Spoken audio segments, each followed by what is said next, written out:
lahat ng nararamdaman ko sa katawan ko, yung heartburn at saka yung sa kamay ko, namamanhid, tanggal lahat.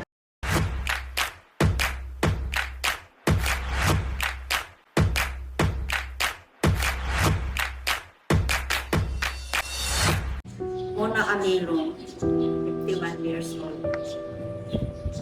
Housewife lang. Uminom ako ng Artemix mga isang taon na.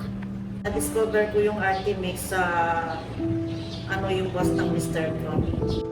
Bago ako uminom ng Artemix, nag-heartburn ako tsaka yung kamay ko namamanhid.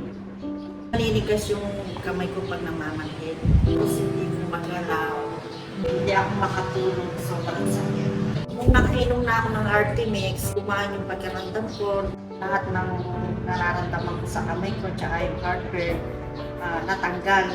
Yun na lang ang ininom ko, yung Artemix. Yung lasa ng Artemix na lasang pineapple juice na medyo mahanghang-hanghang. May re-recommenda ko kasi yung lahat ng nararamdaman ko sa katawan ko, na tanggal lahat. May re-recommenda ko sa mga katulad ng mga nanay para masubukan nila. Choose Artemix. Artemix mo yan.